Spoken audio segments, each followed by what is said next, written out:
En effet, Omar Sy part aux États-Unis et entame une carrière internationale, tandis que Fred Testo poursuit sa route en France.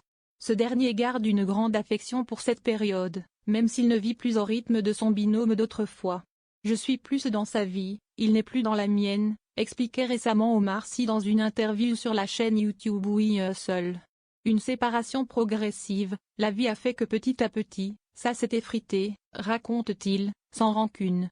Il y a toujours de l'amour pour lui, conclut l'acteur d'un tout. Fred Testo, lui, préfère l'ombre à la lumière. Interrogé dans le passé sur les nombreuses rumeurs le concernant, notamment celles autour de sa sexualité, il avait répondu avec humour et détachement, « Les rumeurs me font marrer. Les gens croient ce qu'ils veulent. » Peu disèrent sur sa vie amoureuse, il a pourtant été aperçu à plusieurs reprises au bras d'une mystérieuse compagne, notamment dans les tribunes de Roland. S'il ne révèle jamais de détails, on sait qu'il est devenu papa d'une petite fille en avril 2013. Mais là encore, pas de prénom ni de photo, l'acteur protège farouchement son intimité. Quand on lui demande de parler de son quotidien, Fred Testo répond simplement, « Ma vie est tout à fait normale. Je fais mes courses, je vais chercher ma fille à l'école. Je ne suis pas une rockstar, je suis un mec lambda. » Un comportement étonnant, mais captivant à la fois.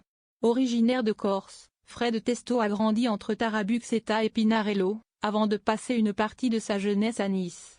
Très attaché à l'île de Beauté, il y retourne dès qu'il le peut pour se Avant de faire carrière dans le spectacle, il caressait même un tout autre rêve, devenir footballeur professionnel. Fan de ballon rond, il a tenté sa chance au centre de formation de l'OGC Nice. Mais une blessure a mis fin à cette ambition. Comme beaucoup de jeunes en quête de leur voie, Fred Testo a alors enchaîné les petits boulots, de vendeur de panini à pépiniériste, avant de tomber dans la marmite de la radio. Et de croiser la route d'Omar Sy. Le duo se forme à la fin des années 1990, et le reste, comme on dit, appartient à l'histoire de l'humour. Depuis la fin du SAV, Fred Testo n'a jamais arrêté de tourner.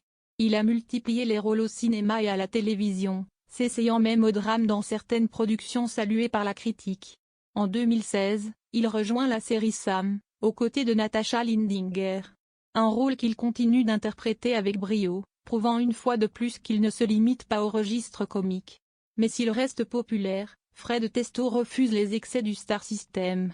Je n'ai pas 18 personnes qui me suivent dans des voitures blindées avec des gardes du corps. C'est juste que je n'en parle pas parce que ça ne m'intéresse pas déjà et je trouve que ça nuit au travail. En tant que spectateur, quand je vois des gens qui se dévoilent trop sur les réseaux et tout, ça m'intéresse moins, voilà, c'est tout. Mais après, chacun fait ce qu'il veut, a-t-il pour un acteur discret. J'aime travailler, j'aime raconter des histoires, mais je n'ai pas besoin qu'on me suive à la trace, dit-il avec un sourire. Le lundi 28 avril dernier, les fans ont pu le retrouver dans la 8e saison de Sam. Et si l'humoriste devenu acteur s'autorise quelques confidences ici ou là, c'est toujours avec retenue. Une pudeur qui fait aussi partie de son charme. C'est donc avec tout autant de plaisir que ses fans le retrouveront ce soir sur TF1 dans sa